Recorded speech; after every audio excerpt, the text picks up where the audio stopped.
Hey, welcome to another episode of the Bar Podcast. Austin, what's going on, buddy? What's going on? Good to be back. Shaking?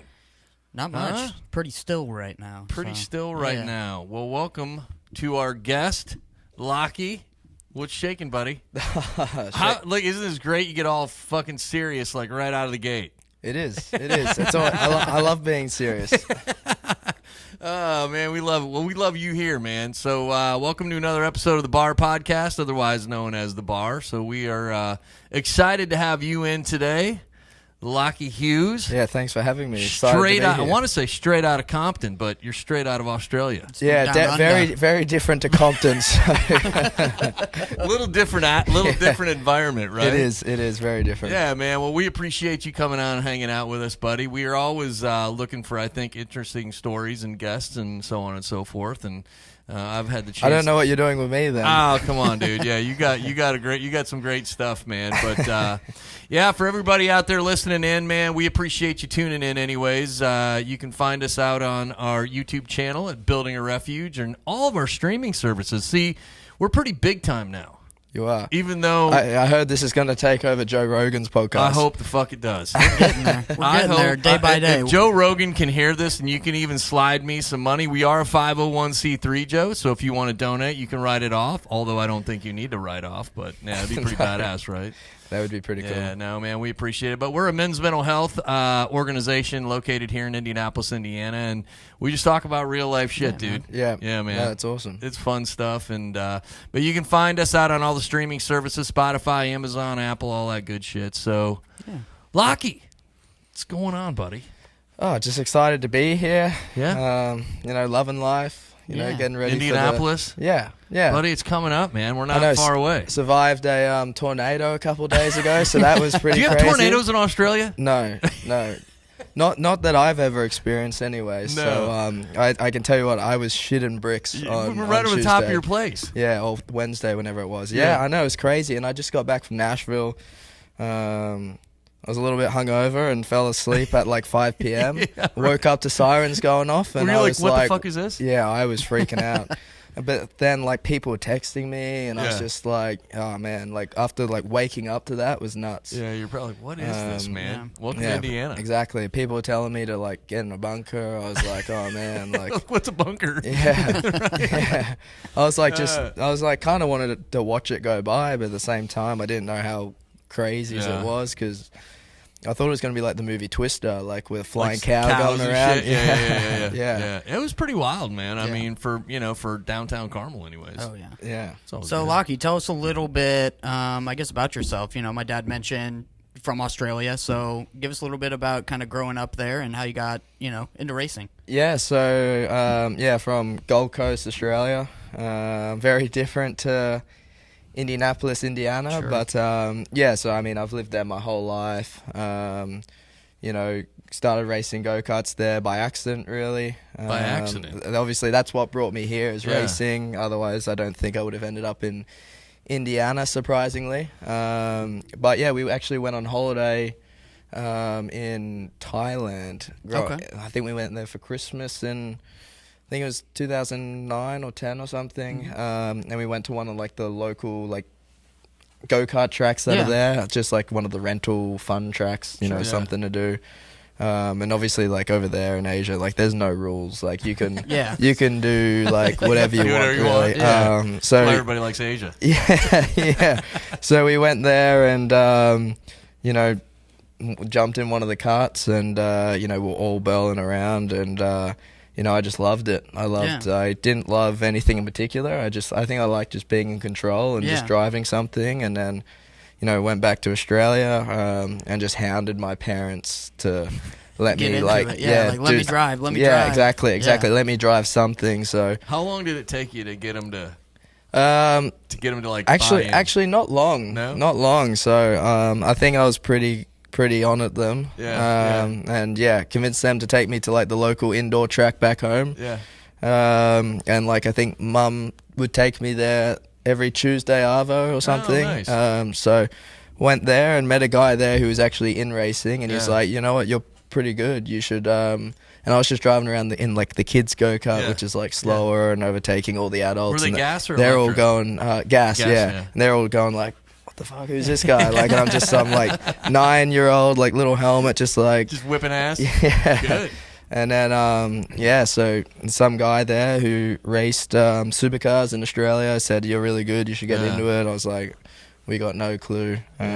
So what part of Australia where you're like your family from? Gold Coast, Queensland. Which is relative to Sydney, where is that? It's about an hour and 20-minute flight from Sydney. It's a different state. Sydney's in New South Wales and Gold Coast is Queensland. Actually, Indy Car used to come to the Gold Coast back in the 90s and early 2000s. Right yeah, Surfers Paradise. So, did you ever go see Indy Car race there? I might have, but I was very small. I don't really remember it. I remember hearing them go by. Like at school, we could hear them, which was pretty insane. Like when they came to test and exactly. That's cool.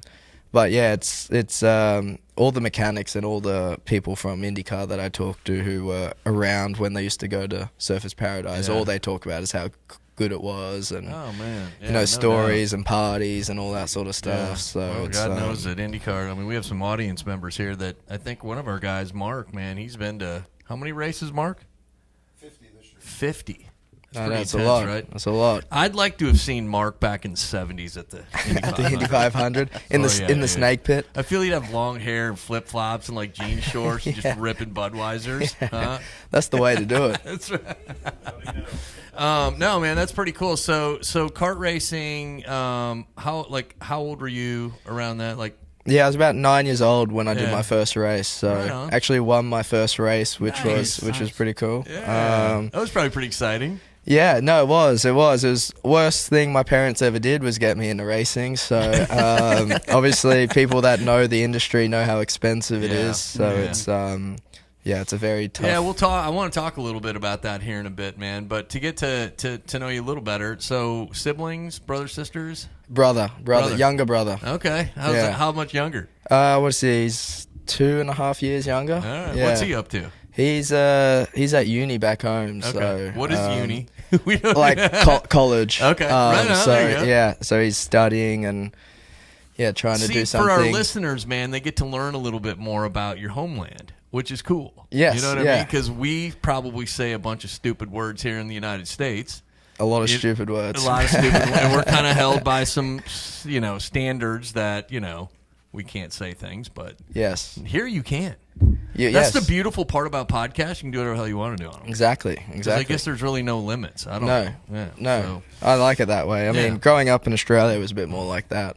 It is? A bit more like laid back. It's like at school, like you could get away with, I think, a lot more than what you can at school in America. So, it's very different. We're also so far behind America. So by the time something, the world, I don't know, evolves and gets advances, we're 10 years behind. Really? So, see, I would have thought, I don't know, maybe I just take for granted that Europe sometimes is more advanced than we are in terms of some things. Well, I think more just when it comes to all the wokeness and that sort of side of things. Yeah, I get it. America, we've gotten a bit sensitive here. Yeah, the sensitivity type thing. Yeah, if I call you cunt, I won't get in trouble here on this show. No, and you wouldn't. But if I do it out in public somewhere like Target. Yeah. Somebody might look at me a little funny. But I would still do it in a Target. That's what I love about it. I'd still do it in Target. Yeah, that's cool, man. When did you, so kart racing, what came after that? So I did karting for about 6 years and then decided to jump in a car. Yeah. When I was about 16 when I decided to start car racing. So it's usually sort of the natural progression. Jump into F4, which is the beginner open wheel series. Is there a lot of tracks in Australia? A lot of so you kind of on a circuit? Yes, Australia's got a lot of tracks. We actually have our own series, a bit like Indy Car, except it's called V8 Supercars. Okay, I've seen those. Those and are that's badass. So what Scott McLaughlin came from before he came to Indy Car. Okay. So our big race is the Bathurst 1000. Yep. So we have yeah, a lot of tracks. And it's not as cool as Indy Car, but it's a big series. Yeah, but I mean, I think racing in general is probably, if you're gonna race, you're gonna race, man. You know what I mean? Who fucking cares what you're driving? Exactly. You're out there in competition. Shit, I don't care if you're on the back roads with your buddy fucking racing. It's just as fun as anything else, Yeah, no, going fast is what it's all about. Yeah, man. So you started in Formula F4, is that what you said? Yes. So then how'd you get from, I guess, F4 to your transition into IndyCar and coming to the States? Yeah, so I did 2 years of F4 in Australia, and then COVID hit. And I was actually wanting to go to Europe in 2020 before COVID hit. And had a sponsor sort of to do that. Yeah. And then COVID hit, everything went to shit. Right, everything shuts down. And then so I actually didn't race for 2 years. Okay. Had to go do a bit of karting. One of my old team bosses, gave me a job at his kart team, so I actually had to work full time. So that sucked. It's like the opposite of everyone else. Everyone else shut down. And you're like, man, I got to go work now. Yeah, exactly. So fucking working sucks. So I had to work for a race team for 2 years, and he would let me, race some karts for free and stuff. So that kept me at least doing some sort of racing. Yeah. And then when we had got the budget together to come over here, which was 2022, came over here and didn't know anyone when I flew over here. I was just like jumped on a plane by myself and was just like, good luck. Hopefully it works out. How old were you? No, I was 19. Dude, that's crazy. We hear that a lot. Yeah, your it's teammate. crazy. We've had James Rowe on here. Your teammate for Andretti Racing, man. Yeah. Great fucking guy. Love him. He said the same thing. Like, very similar to that. Like, he ended up well, let me ask you this before I tell you where he ended up first. Where did you land when you got here? Did you come straight to Indy? Straight to Indy, yeah. Okay. So, You're lucky. Yeah. James landed in Elkhart Lake, Wisconsin. Yeah. In the middle of winter. Yeah. He's like, what the hell? Yeah. What did I just do? Yeah. Well, for me coming from Australia, landing in Indy in the middle of winter wasn't much better. Yeah. Yeah. So is it like you get weather there? In Indy? No, in Australia. In Australia, not where I'm from, not that bad. Yeah, so you don't get snow. No, not on the Gold Coast. It's like it's like Miami. So you're either going to be a race car driver or a surfer. I can't surf, so I got more chance of getting eaten by a shark than surfing. But yeah, pretty much. Yeah, I'm all in on the racing. Yeah. So I want to ask the same. I asked the same question to James as well. And it was like, what were kind of your thoughts and emotions coming over here as a 19-year-old kid? Yeah, coming to the States. Was it scary by yourself? Yeah. No, it wasn't scary. It was more like excitement. Yeah. To be honest, I hadn't raced a car for a while, so I was just like, eager and exactly ready to get going, and I was excited to move to a new country as well. Sure. Obviously a little nerves not to know anyone, but that was also kind of exciting because everyone, I was going to have to do everything myself, meet, every relationship, do it all myself. So, no, it was exciting to get here. Also, like, I'd been to the US before, did some US karting growing up a couple times. Like, we used to race in Vegas every year.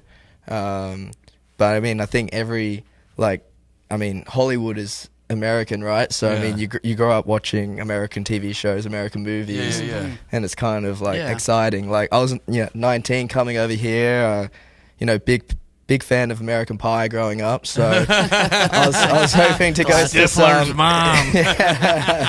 So I was hoping to go to some college parties and some high school parties or something, and hopefully like it was going to be like Did you go mega. I did. I ended up the first year I came here at an IUPUI party, and it's the most disappointing experience I've ever had. I've ever had. Yeah, Bloomington was, B-Town's where to go. You'd be in 1,200 square foot house with 120 people in there. Yeah, fucking DJ that's just the pumping, shoulder to shoulder, sweating nonstop, 15 drinking kegs out the back door. Terrible vodka. That's the kind of party I wanted to experience. So I haven't been to IU actually, but take a trip down there, man. Yeah, well, at least like a frat house, like old school or something. You have Frank the Tank in there. Like that's what it was, man. Yeah, dude, that's awesome. No, but I think it's just so crazy because, like I said, I asked James that same question, and I think you look at some kids from the States at 18, 19 years old, if they were doing it opposite, going to Australia or Europe or something like that on their own, it's a completely different mindset. Yes, And, you know, I could say it's maybe because we've been so Americanized and stuff like that and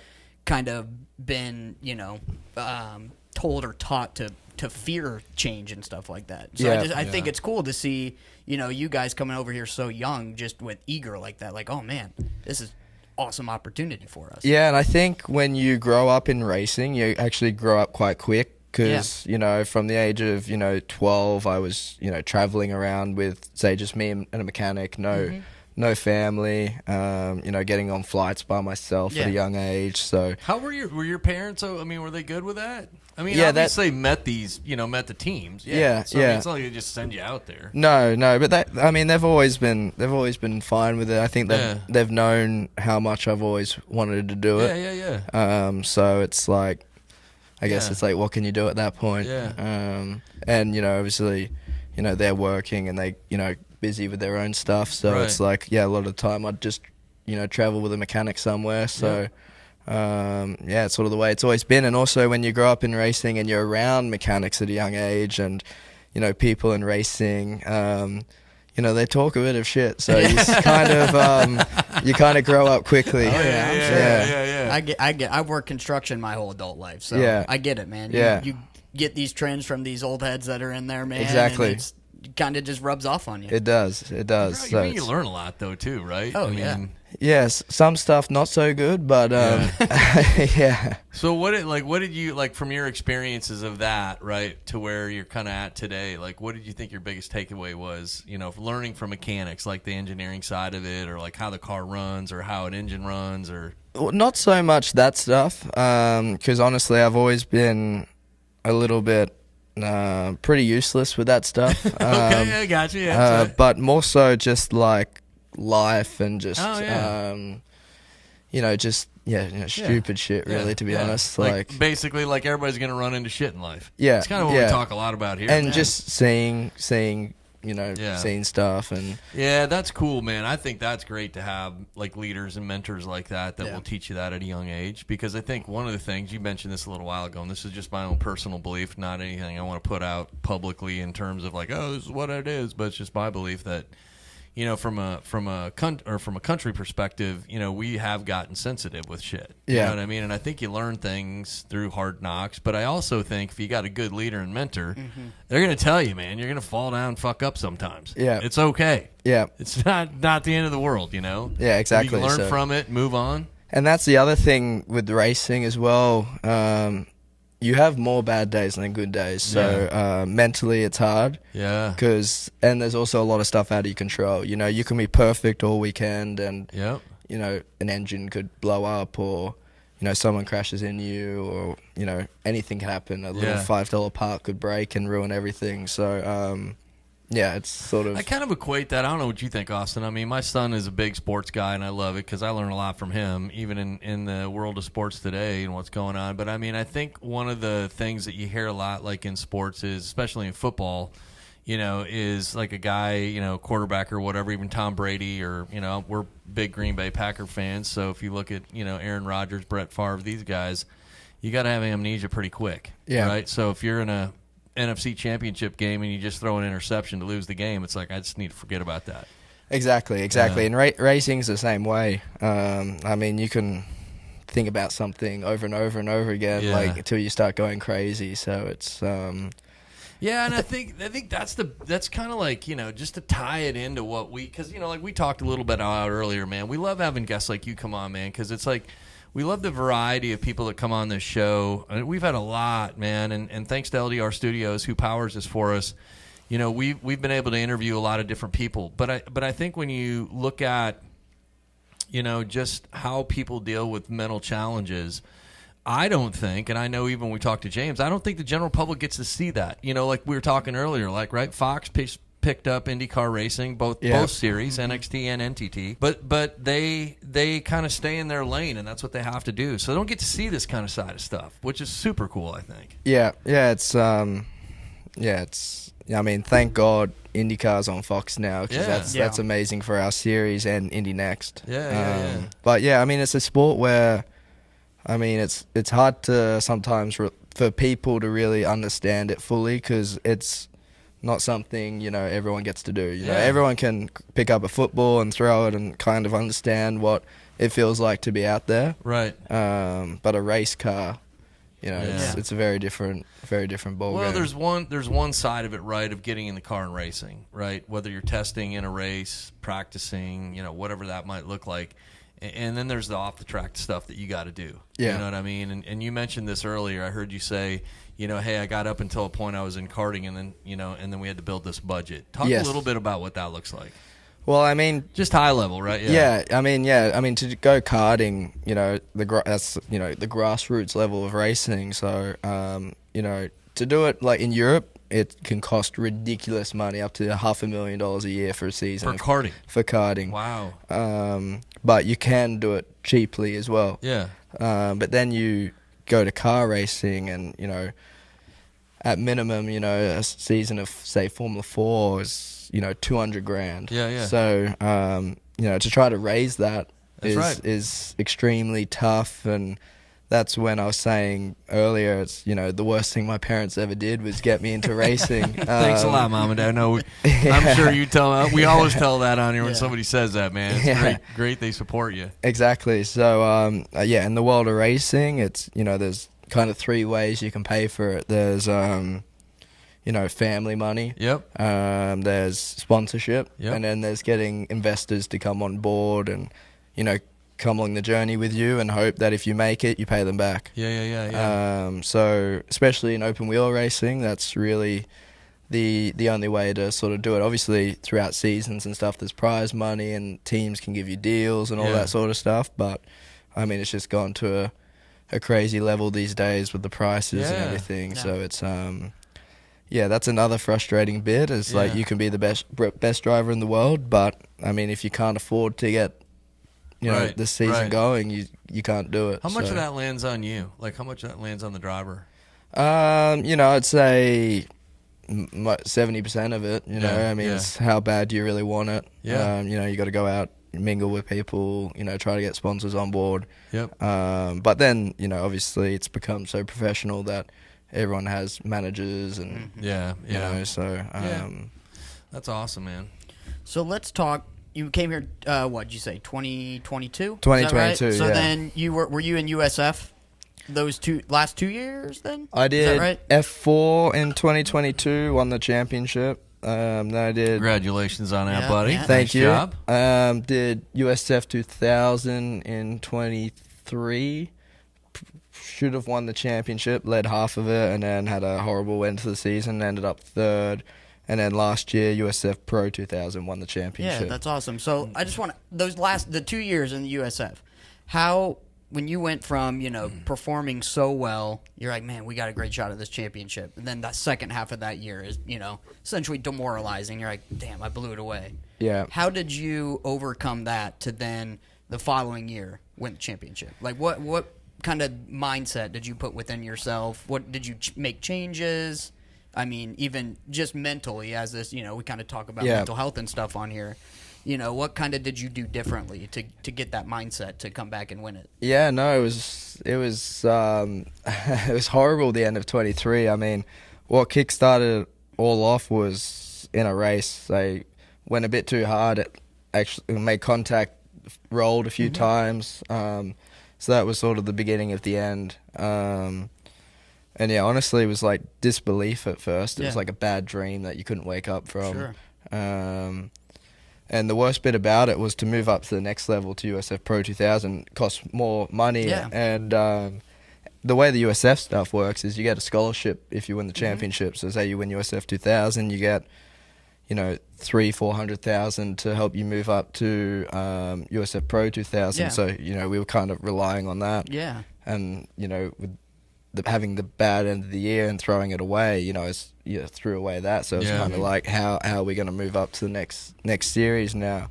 But then in the off season, just kind of, switched off. Went back home, caught up with my mates back home again, trained really hard, and then ended up signing with Turn 3 Motorsport. Okay. For last year, which is who James once drove for, and honestly, they helped a lot. They were, had a really nice family environment. So, we had a lot of fun together and stuff. So honestly, that changed my mentality a little bit, and won my first race with them, and we went on and had a successful season. So congratulations on that too. That's awesome, man. Yeah, thanks. Yeah, that's super cool. So last year you won the championship. Yeah. Congratulations on that. Thank you. That was pretty fun. Yeah, it was awesome. It's always more fun winning, that's for sure.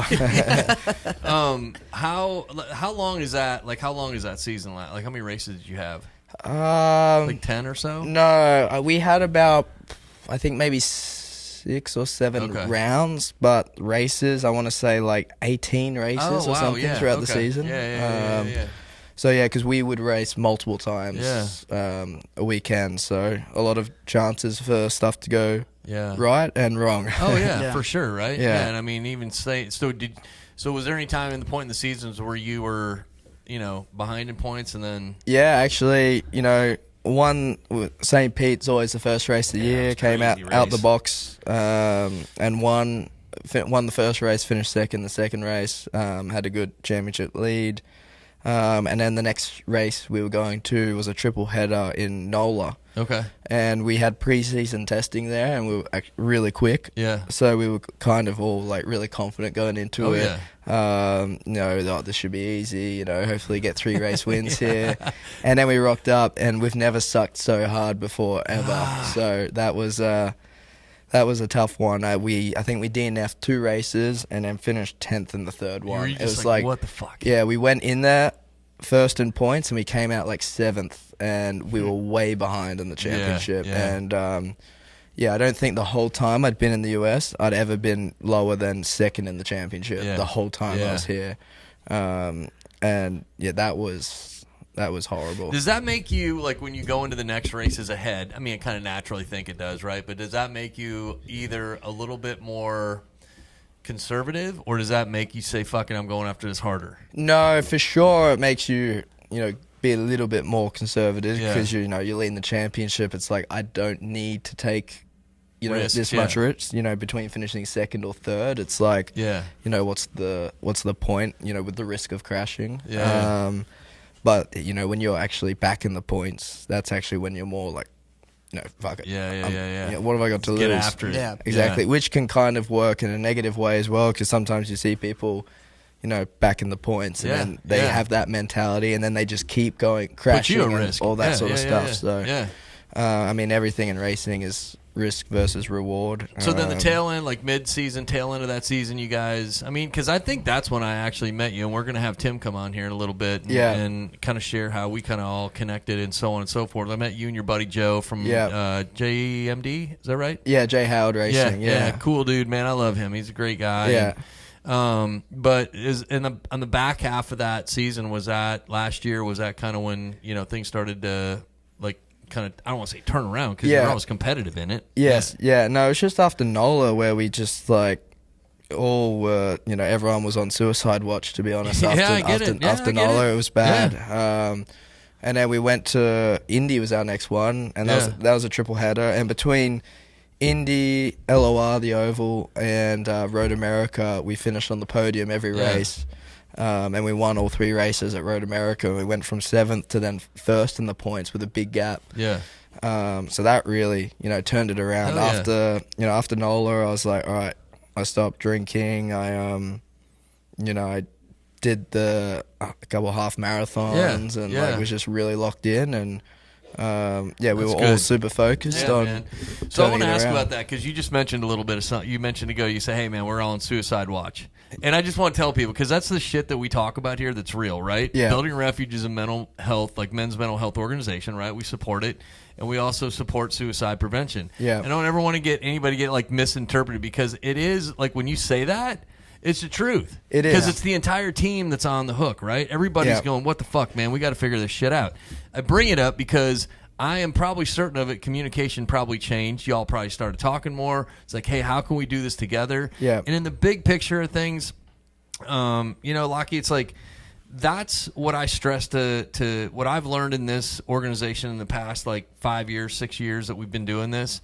It's community. It's finding friends. It's finding somebody you can hang out with. It's finding somebody that you can be honest with. It. It's finding like, give me feedback. Give me honest feedback, right? Yeah. And that's what I think when I want listeners to hear when they take away this interview and they take away stuff like, oh, you mentioned, it's a suicide watch thing. I'm like, yeah, fuck yeah, it is. It's real. Yeah. Like, that's real shit. Well, that was also like the best team environment we had was after that weekend. Yeah. Everyone was, a lot more gelling together. Everyone was, it felt more like a family after that weekend between the whole team. But also, like, for me, it's, some people might just say it's your career. But in racing, like, it's my life. Yeah. Like, everything evolves around racing. If I have a bad weekend, like, life's not good. Just because everything goes into it, with how much it costs, moving to the other side of the world. So, like, all in Australia, we have a saying, I'm not here to fuck spiders. That's awesome. I've never heard that. Dude, that is great. Yeah. So, like, that just means, like, I'm not here to fuck around. Exactly. I'm not here to fuck spiders. Yeah, I'm here to I feel like that's a new job. T-shirt that I'm wearing to fucking Indy this year with your name or face on the front of it. Exactly. Yeah. There is a PG version, not here to play with spiders, but since there's no rules, I love that, man. Dude, that's real, dude. That's great. I know when we interviewed James, I was joking around with him. Obviously, he's from Ireland, right? He's on the same team as you and at Andretti. And there was a song that I heard last St. Patrick's Day from a band that this place we go to here in Indianapolis. They fly bands over from Ireland. And the name of the song is "Don't Forget Your Shovel If You're Going to Go to Work." Okay. Yeah. And so I sent it to James one day, and the funny thing about it is like, dude, that's a real fucking deal, man. Yeah. Like, if you're going to work, you better bring your fucking shovel. Yeah, exactly. And if you don't, you're gonna like, what are you doing? You know what I mean? And so, ironically, the guy that wrote that song went to his same high school in Ireland. Oh wow, wow, which is hilarious. So now I always will text him and be like, "Hey man, don't forget your shovel." He gets a kick out of it. But yeah, it's a real deal, man. Yeah, I'll have to keep when he's if he's having a bad race, I'll just come up to him and just say, tell him, be like, "Don't forget that fucking shovel, bro." Yeah. Huh? Yeah, did you leave it in the fucking hauler? Yeah. No, that's really cool. I appreciate you sharing that, man, because I think that is again, I always try to put myself in a position of a listener out there that's listening to us talk about this stuff, and I think you do a really great job of giving our audience a peek into the world of what's going on, and I think that that's why we're benefited by doing this stuff, man. Yeah. So yeah, that's pretty cool. I also want to talk a little bit. You mentioned this, and Austin, I'm glad you're here co-hosting today, being on the show with us, because this is something that's coming up. I know you've had a heck of a walk and a heck of a discipline over the last couple of years, and I know Lochie, you just mentioned we're in May, right? So May's a big month. We got a big race coming up, but you're like, man, I want to prep for it, and I'm done drinking for a while. I want to get my head straight. So talk a little bit about that. Yeah, I mean it's tough for us because we had St. Pete, I think, first weekend of March. Yeah. So you lock in preseason, have testing, get ready for that first race, and then for us anyway in Indy NXT, we've got pretty much 2 months off between our next race. So it's hard, to not have a couple of fun weeks there. But then it's like, okay, we're in April now. May, everything's kicking off again. Yeah. So it's time to lock in and get ready again for what's gonna be a few big months ahead. Yeah. So. Got a lot of time in the off season to have fun again. Yeah, so exactly. Not here to fuck spiders. Right. So, that's cool, man. I think that for you, I know, and you can share Austin, man. I mean, I'm proud of Austin as his dad, man. I mean, he made a huge decision last year to quit drinking and be sober, and he's coming up here pretty close here to a year. So yeah, and I mean, it's never being 22 years old, 23 years old. It's not easy to just stop drinking because, again, you've got everything. How much time off of work, and it's like, well, hell, what the hell am I going to do today? Exactly. 70 degrees and sunny outside. A beer probably sounds pretty good, but, you've got a great head on you because you've got a big few months coming up in racing, and May is obviously, when it comes to Indy Car, one of the most important months. Yeah. And, it's just it shows strong will. It shows, everything that, especially you as young as you are, you can turn that off because that was my issue. I couldn't turn that switch off. Mine was always on. It's just it's really cool, man. No, I mean, I'm proud of you. That's awesome, man. I mean, credit to you. I don't think I could do that.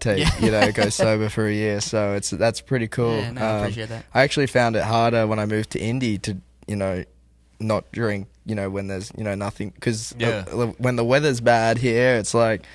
Yeah, it's everything. When the weather's bad, exactly. Let's go have a beer. When the weather's good, go have a beer. Exactly, I mean, exactly. But it's a tough one. And I found growing up in racing, I was so psycho about racing almost that there's a lot of times where at high school and stuff, I actually missed out on a lot of fun, I would say, because I was so focused on racing that I didn't give life enough balance. And that's an important thing too.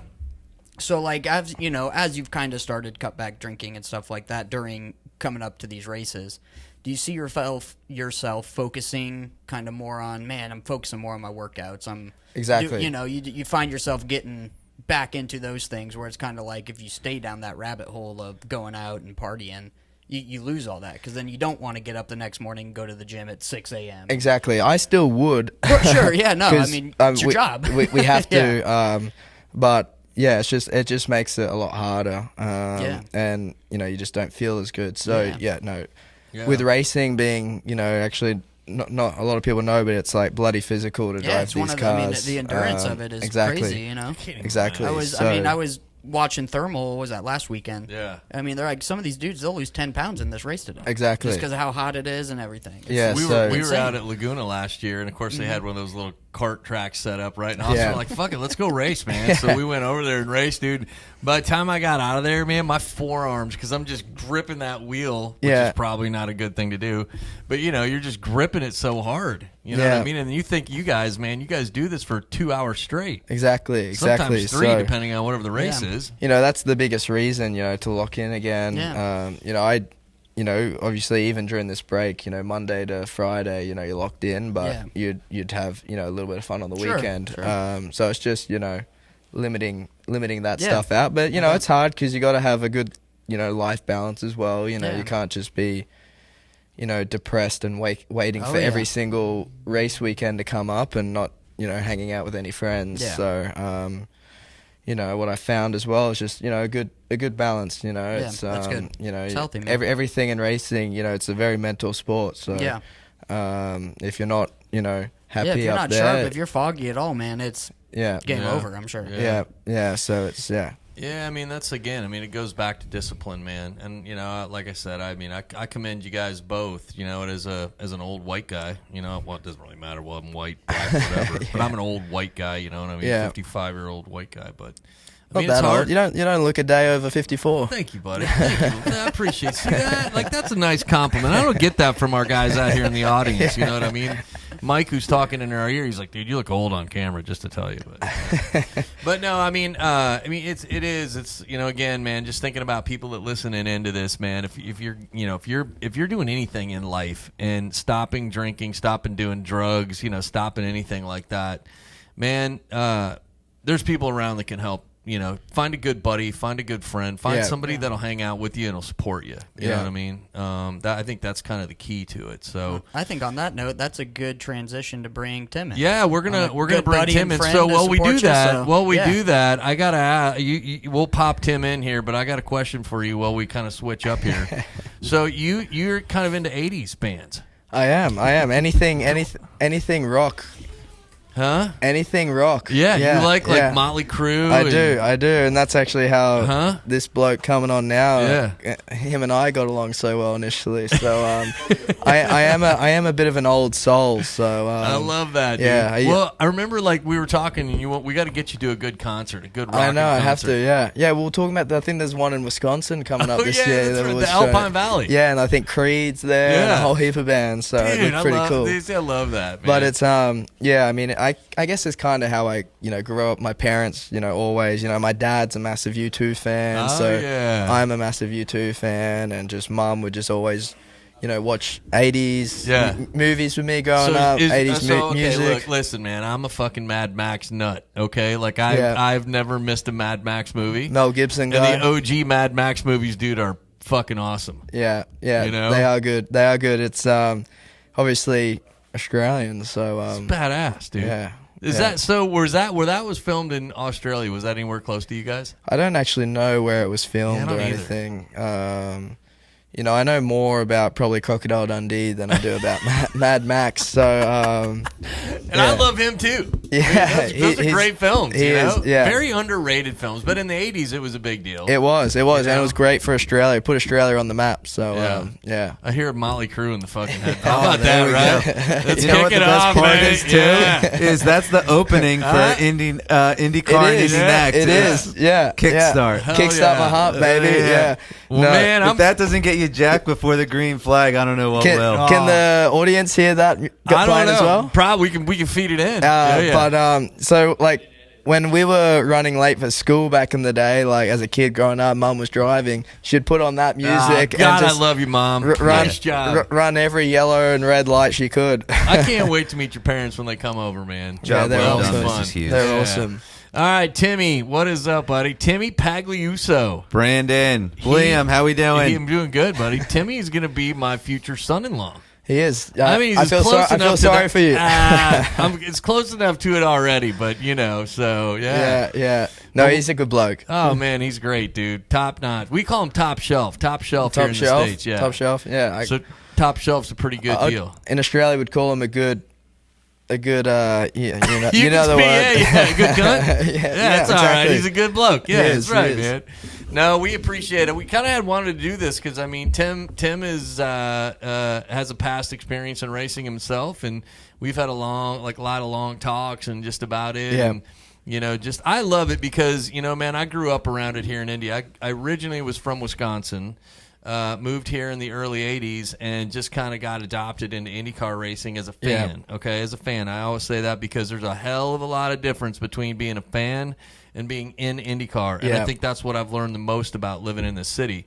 Had the opportunity, do a little bit of work as a teenager out there, just kind of being a bitch, driving golf carts around and driving people around. But what's changed? Right? I mean, come on, I just got more gray hair. That's what I got now. You got to get him a yellow shirt. Yeah, give me.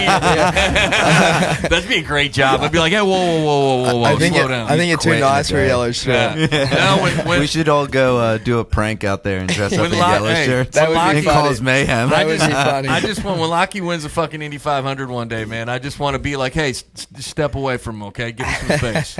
Be your security guard in yellow shirt. I don't want to be awesome. in a yellow shirt. Yeah, just make sure it's tight, man, so my little fat rolls show out, Play the part. Yeah, right. Have a little belly hanging out like this, But man, we appreciate you coming on, Tim, and we wanted just to share with our audience, kind of like how this works and how you guys met. Because, again, we mentioned James. You guys are all good buddies, and I think what's really cool is when you get a friend like him, you know what I mean? When you get a friend like him, it makes things a little like a better experience here. It does, much better. Yeah. And I mean, I met Timmy when I was pretty fresh off the boat, really. So back in the early James days. meets some fucking old guy in Wisconsin. And it's like minus 10 degrees, and look who you get. I know exactly. Huh? Aren't I lucky? That's right. Yeah, man. So talk a little bit about that, buddy. Yeah. We met in Sebring, really. Yeah, 22. Yeah, when you were in F4. Yeah. Right? That's what they called it then. Yeah, that was my first test with Jay, I think. Before the season started. Yeah, actually, I think that was my first test day in the U.S. In the U.S. Yeah. We met on Ground Zero. Okay. Yeah. So that's what we'll call it. So were you working... You were managing another driver, right? Okay, yeah, that's right. So I was in my business, and I was managing a driver who raced for the team that he was a part of. That's right, yep. And we were a level ahead of him. So he was in F4, we were in USF. Okay. And he was fresh. He's like, I thought he worked for the team. I had no idea he was a driver. That's great, like that's how much of a disconnect there is within a team sometimes when it's that big. Yeah. Because Jay Howard Development is a pretty big program. Yeah, very absolutely. big. Starters. Yeah, they're located here in the city, so that's cool. Westfield. Yeah, right on. So honestly, we just became friends off of laughter and just making jokes. I'll say dicking around. Yeah, literally. I mean, we're both very laid back, and I mean, when you're in the truck and there's nothing to do, you're just taking the piss. And, yeah, man. Yeah, hell yeah. Yeah, so it's no, it was good, and actually, if it wasn't for you, I probably wouldn't have had the opportunity to keep my career going. Yeah, oh, huge. Which was like unintentional, right? Yeah. Like beyond. Yeah. So, the individual that I was helping represent at the time, we had I would say like a disconnect where he had to leave his seat early. Yep. And we kind of discussed like, hey, this would be a good opportunity for you to substitute. I mean, the jump budget in. was already there, so it's in his advantage to get in there and get exposure. So, if you do well in this half season, it's like leverage to say, I have experience, just you got to give me another shot. Yeah. And we were talking about that in May. Yes, yeah. The year before. Yeah. Yeah, I remember in the one of the turns, we were just like, yeah, what it was do the you think Indy. of this? Yeah, because I was at the Indy race, the Indy GP, the road course race, and that's when all the series raced, but my series didn't do it. Yep. So yeah, we're sitting there watching practice or whatever, and you were saying how he's lacking budget and everything, and there could be an opportunity here to jump in and do a race. And how did you end up making that introduction to that seat? Did you do that, like in saying, hey man, you have somebody, or? No, I mean, it's one of those things where you guys mentioned it earlier. A lot of guys have managers. A lot of guys kind of do their own thing. Right. In my opinion, the best part about having relationships is to not overstep your boundaries with that. That's fair. Like, yep. we knew each other for, believe it or not, it was Sebring was probably in March, and then May. Like that, our friendship there was so small, but you're with people every day during high stress, emotional times. So you bond a lot quicker. Sure. So it's just a matter of saying, hey man, this is what's going on. I think you'd be a great fit. Let me know how I can help, but I'm not telling anyone else about this. I got you. Yeah. And then do your thing. Let your program run. Yeah. And before we knew it, we were out, he was in. And he did his part, I did my part. We were wheelhouse buddies, I would call it. And then the rest is kind of history. And then we got together a year later for May. Yeah. Which is like crazy. Well, I just think like those stories, I love hearing them. You know what I mean? I love, again, it's kind of back what we were talking. It gives people a little bit of peek into the back windows of of a race team and of the series and kind of how things happen. So I got another funny question maybe to ask you. Like when this kind of transaction happened, did you like tell your mom and dad like, hey, I met this fucking guy and like he's pretty cool dude. He's from the East Coast. He's got a great fucking accent and he doesn't put up with any shit. No. He's not here to fuck spiders. Exactly. No, I mean, in racing and everything, you're meeting so many people. Yeah. So, you got to be careful of what people you actually like. Yeah, it's fair. Yeah. There's a lot of sharks out there and everything. But no, probably I don't tell my parents enough of what goes on and what I'm doing. So it's kind of it's a bit different. I can't wait to meet his parents, man. I feel like your parents are pretty cool. They are sometimes. Well, they're parents. I mean, we got to be dicks at some point in Exactly. time. You know what I mean? We got to keep your ass in line. No, they're cool. The only ones I've ever had, so it's the only. Yeah. Well, it's the only ones you're ever gonna have. Exactly. Yeah. Right? Yeah. So. No, that's awesome, man. So how long? So that happened a couple years ago. Well, it should have only been about a year ago, right? Because you said 2022, you made the jump. So this has been 23. So only 2 years ago. Yeah. Because I did a one-off round in that seat and finished second in my first race. And podium. And then that helped me then get a deal for the next season. And then So, and then this past year, because you won the championship last year, right? Yeah. You landed the seat at Andretti. So let's hear a little bit about that, man. Because Andretti's obviously pretty well known in the Indianapolis area. Yeah. In my day, we used to watch Mario and Michael rip it up around the track. As a matter of fact, I was at the track the day that Mario did the fucking three backflips in the. Yeah. Can you believe that shit? Oh, and I couldn't believe it's insane to me. I couldn't believe how old he was. I think when he had that shot. Yeah, he was as like well. 60 or something. Yeah, he jumped. He'd been retired for a little bit, I think, and then wanted to jump in and do a race, and then ended up Did a fucking triple Lindy in the short shoot between 1 and 2. Yeah, doing some real life Mario Kart stuff. Oh my god, man! I just bring it up because they're an amazing team. They've always been such a highly regarded organization in Indianapolis, and like I said, man, we're blessed to have you. Come on, you got you're part of the team, and so we're just very grateful for that. Well, even when I first came here, even before I first came here, when it came to Indy NXT or Indy Lights as it used to be called, I always wanted to race for Andretti when I did this. That's cool. So they've always been one of the top teams and one of the few teams that had an Indy Car connection. Obviously, a lot of history behind the team. So when I won the I was already talking to them last year for a bit, and then obviously once I won the championship, it was like let's do this, which is pretty exciting. And I've been loving it so far. It's a bit weird at first to come from the little teams. Maybe there's 15, 20 people in the whole team, depending on what series, and then to come to Andretti, and we have our little Indy NXT side of things, which is a bit of a family. But you walk in the shop and there's just so many people. It's pretty impressive. It's very different, to have a race team that's got like a HR department and everything. It's a bit different, to what I'm used to. So.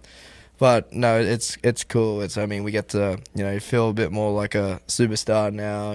Traveling to a lot more races. Well, with a like big I team. said earlier, man, I think it's awesome, man, that Fox. You mentioned it too. Fox has picked you guys up because the coverage is amazing. The coverage, they're doing a really good job with it. Yeah. No, I've said it before. Like Fox was like.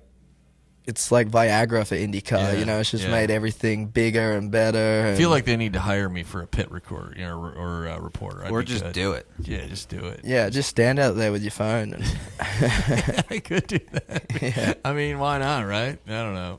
If I saw you, I'd run the other way. Oh, come on, man. Come on. I'd have some good questions for you. I wouldn't put you on the spot, like, hey, what'd you do last night? Yeah, he's like, well. Yeah. So again, you guys met anyways, but I want to kind of switch gears a little bit to some more fun shit, man. When you came to the States, was there any like restaurants or like any kind of like, oh fuck, I can't wait to hit like Burger King, or like? Well, actually no, because the difference is in Australia we have like 5 fast food restaurants. Okay. Like we got like KFC, Macca's, Subway.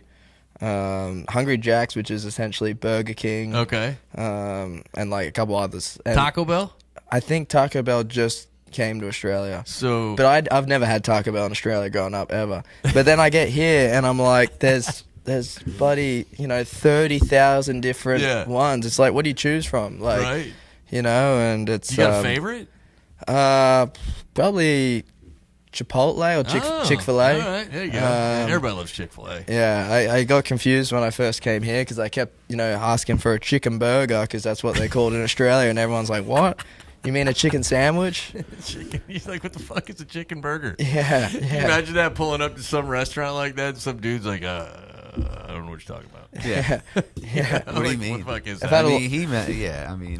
The coffee shop thing is probably your biggest funny. Yeah, I always, because when I first moved here, my name's Lochie, which is a very popular name in Australia, but not really here. And sort of, I go to say Starbucks or something and order a coffee, and I'm like, oh, Lochie, and they're like what? I'm like, Lochie, what? How do you spell that? What? And they either put Lucky or like Loki, the Marvel character, and it always just makes every situation just like that much longer. So I was just like, fuck this, and I just started going by Jack everywhere. Like literally, I was just like. But what he doesn't know is if you Google Jack Hughes, he's an NHL player. Oh yeah. And everyone's like, is that Jack Hughes? Maybe. Yeah. Could be. And he looks like a hockey player. If we started it off. Yeah. I was like, dude, do you know who Jack Hughes is? That's probably why they're Next looking at you. Next time you go, you should give him 2 names. Give him your first name, Jack, and then Mehoff is your last name. Yeah, I was just about to say right? Mr. Mehoff. Yeah. First name, Jack. Yeah, but it's funny. But then I got in the situation where, like, my local coffee shop in Carmel, I stuffed up because, you know, I first went there and I just kept going by Jack, and then I'm like, this place is pretty good, and just kept going back. And now they're like, hi, Jack. Like, and now I'm just like in this big hole, and I'm Jack. I'm just committed to Jack. It's not even, sometimes they say Jack, and I'm just like, oh shit, that's me. Like, Hey, Mike, I don't know where Mike's at. Can you tee up the song from AC/DC, another American slash? No, one of the best bands out of Australia. They are Aussie, pure Aussie. In Australia, we call them Akadaka. Fuck yeah, dude. The Jack. That song is one of my favorite songs ever. Like, now I'm gonna think of you. I'm gonna think of that song. The Jack. The Jack. Yeah, that Tee is a that good song. sucker up, man. Yeah, that's a good one.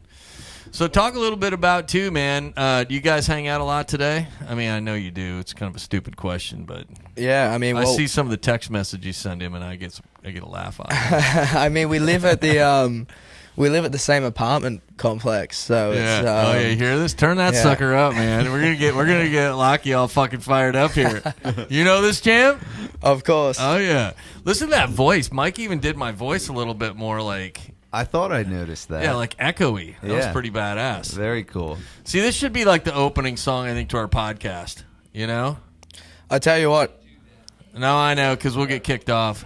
If there was any song I would want to be like my intro before a race or something, would be Hell's Bells. Oh, Hell's Bells, yeah. That would get me hard before a race. Hell yeah. Just crank that bitch up, man. Walk through Gasoline Alley like Ron Burgundy style.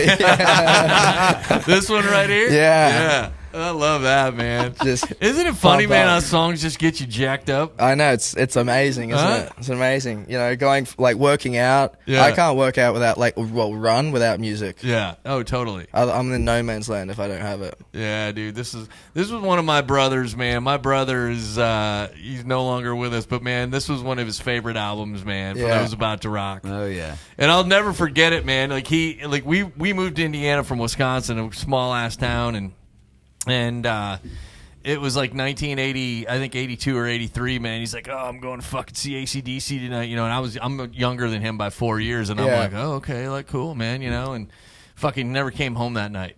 Like stayed at my parents were freaked out. They're like, oh my god, what the fuck is that? And he comes rolling up the next morning. He's like, oh, this fucking concert was fucking amazing, man. Fucking Cannons and just fucking Angus Young. So that's how I got turned on to AC/DC. It's they're one of the few bands I think that, in 100 years' time, kids are going to be, listening to AC/DC. It's like, you want like an action soundtrack for something, AC/DC. Man. So I love that. I mean, it's so funny too when you look at like if you kind of like have seen some of the I am kind of grew up in that time frame, so I love all the documentaries that they do on bands. And if you kind of go back with Bon Scott and the Angus, the Young Brothers and all that, and you learn how they made it from Australia over to like the England area, and then they made it to the States, and then they're just. That was a whole different wild ass time of music, man. And no, it was, and they made it big, and it's hard for Aussie bands to make it over. I mean, that and INXS, are one of the few ones. That was actually crazy when I first moved here. I'm walking in a grocery store, and I'm just like, INXS are playing. I'm like, this is sick. Yeah, right. Dude, this Michael Hutchinson, man, what a great guy, and unfortunately lost him too, man. And man, it's just like it is what it is. I mean, I saw those guys back in the '80s, man, in Indianapolis, and like it's hard to. You can't replicate that kind of stuff, but we get to enjoy the music, so that's kind of a good deal, right? Music never dies. No, man, not at all. So I think I cut you off, though, on like how you guys or what you guys do to hang out now. You guys hang out a little bit, though, right? Yeah. Yeah. I mean, if Cassidy, Cassidy doesn't get in the way, right? Yeah, we God love her. She's our daughter. She's my daughter, and I love her to death, man. She's the best. Yeah, we try to keep her at home. Yeah, I know. Better watch out. She'll kick your ass, dude. She's in shape. She is. The best part is she can come out with us and we have more fun. We do. Because she's bold. She's not afraid. No. You know what I mean? No, and she's fun, and I mean, that's like when I met you and everything. I think we're on the beers, and we ended up at the Irish pub, and we're all drinking and. Well, that was fun, man, because you guys came rolling, you and Joe came rolling in, man. I was like, who is this guy? I think that's the best part. Like, we never start off a night together for some reason. Whenever we're all out, we end up somewhere finding out where we are, and we end up rolling up together. Yeah, that is completely true. Yeah, you'll be here, I'll be there. I'll be like, "What are you doing?" And we meet up, have a couple beers. It's it's pretty cool, and that's how I unfortunately met you. And unfortunately, come on, man. Fuck, we're your biggest fans, buddy. No, I know. We love it, dude. Like, you're good fun for an old guy. Yeah, you got old gray guy, old gray white guy. We love it though, man. I mean, because again, the month of May is a huge month, and getting to watch. Like last year, we went out to Laguna, and that was pretty fun. Like that track is a lot of fun. Yeah, the corkscrew. Oh, one of the most famous. Yeah. Corners that was wild, dude. We got to go out and hung out with James a little bit out there, and it's just, man, we're blessed, dude. Like, listen, we get to do this thing again. LDR Studios and Clark Crosser, man, he's awesome. He's back here hanging out somewhere. There he is. But we're just blessed to be able to do this. You know what I mean? And actually be able to put content out there that I think hopefully when people listen to it, they're like, damn, it's pretty cool. Like I never would have thought of that or thought of this, and highlight, I think are some kind of key takeaways for people when they go through life's kind of punch in the dick, right? I mean, that's what happens. I mean, and I'm probably biased to this because I know enough probably to be dangerous about this, this sport, that there's a huge mental aspect to it outside of just getting in a car and racing, which is hugely mental as well. Oh, I mean, you can go to it can be the difference between winning and losing a championship is mindset. Yeah. You can some days think the world's against you and, blah, blah, blah, and whatever comes in your head. And if you believe that shit, a lot of the times it, happens. A lot of the times, when you think, you're the best, you wake up in the morning and piss excellence. Usually Ron Burgundy. usually it happens. It's a mindset, man. Hell yeah, it is. And especially in racing, when a lot of it's, you got to trust a lot of people, and a lot of things. You got to have a good filter. Yes, you know what I mean. That's for sure. I mean, I think that's one thing. When Tim and I, first met, when Cass and Tim met, we would sit down and talk about this, and he was pretty. I mean, you were pretty in the heart of it, man. I mean, you were still in the heart of racing for sure. When working for the teams and doing your own thing, and I mean, it was really easy to just get mentally burned out like that. I mean, you could, like you said, you can be going great, and then the next session you can be shit. Yeah. It's just, the flows of the emotion of the weekend. It takes a lot of time to kind of adjust to that, and then go into a weekend without any anticipation so that you're not like depressed before the race. It happens a lot. One of the things I love about you, Tim, and I think you're blessed, right, man? I think James is. Anybody that comes across Tim is a guy that's going to give you straight answer. You know what I mean? 100%. And I think when it comes time to, like, when you're going through those moments, and again, people listening in, it's finding a friend. That will do that. Sometimes it's not, maybe what you want to hear, and that's what I love about Tim. I mean, he's not afraid to tell you, like, here's the fucking deal. Yeah, and it's, and it's mega now as well, because obviously you've been part of the industry for a long time, and you know all about it. But now you're, doing your own thing, and it's nice to, talk to people who aren't amongst it sometimes, and you can be honest and say whatever, and and Timmy understands. Well, he's seen it all before, and it's I appreciate you stroking my leg for a bit.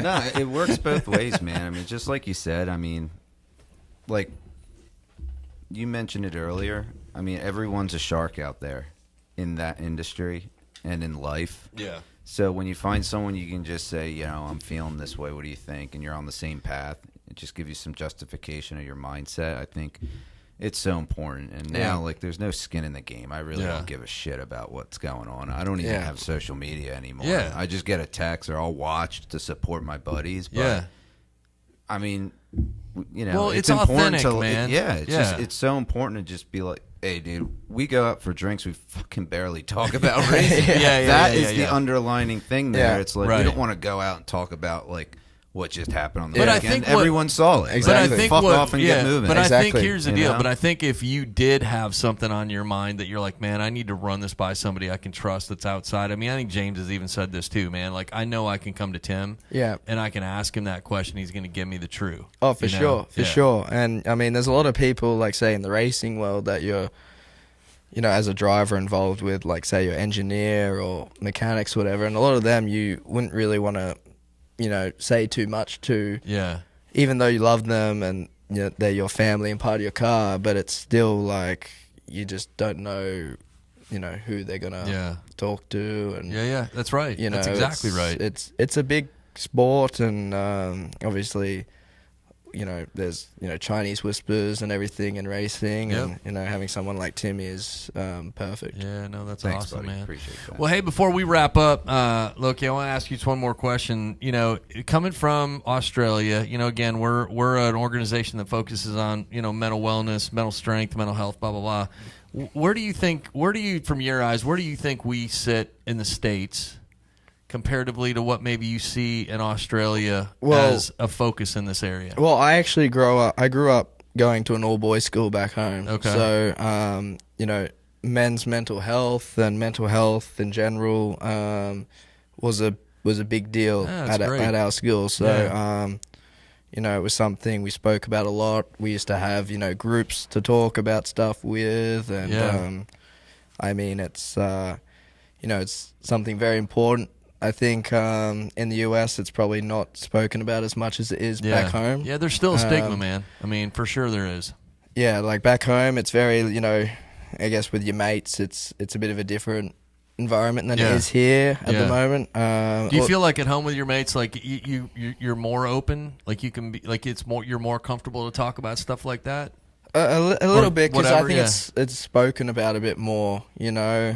You know, growing up in an all-boys school, say playing cricket or something, you know, you would, you know, our school had a motto, you know, you're a band of brothers. Yeah, no, love that. So, it was just, you know, your mates are always there for you, and you know, my school was like a boarding school and a day boys school, so there was, you know, farmers and stuff who used to live at the school, so it was. Something very important to all of us, and you know, Australia is a much smaller population than the US. I think we have like 25 million people. Here you got 300 and something million people.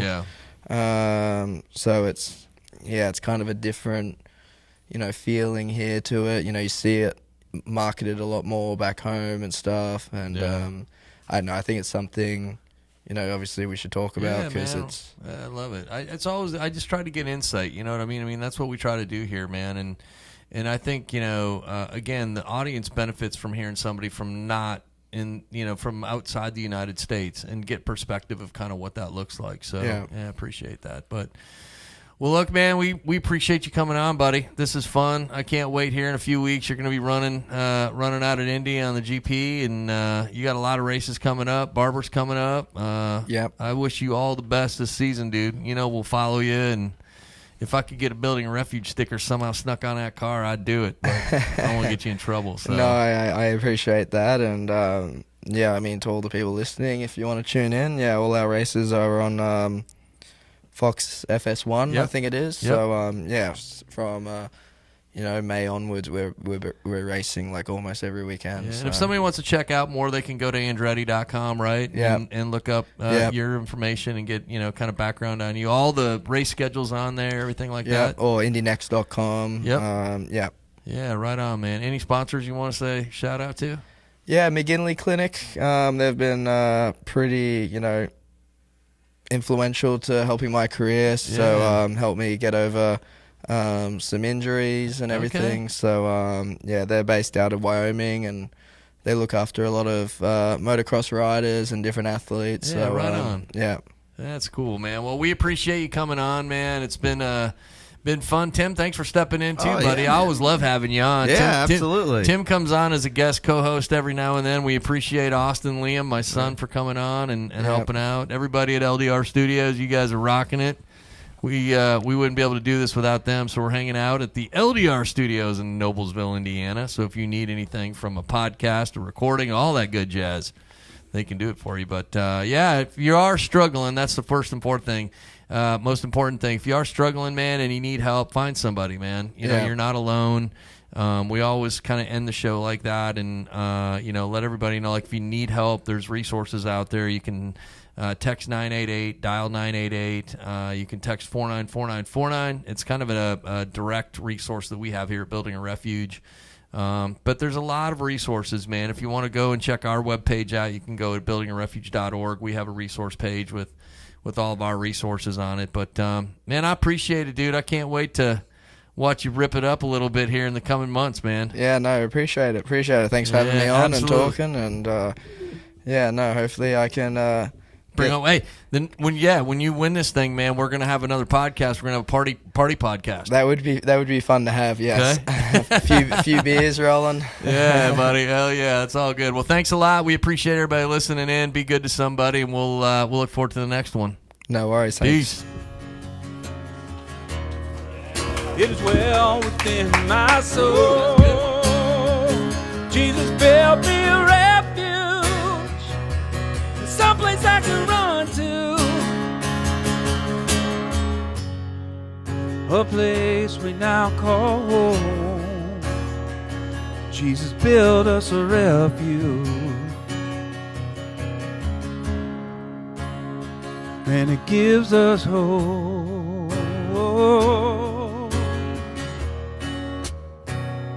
Gives us hope.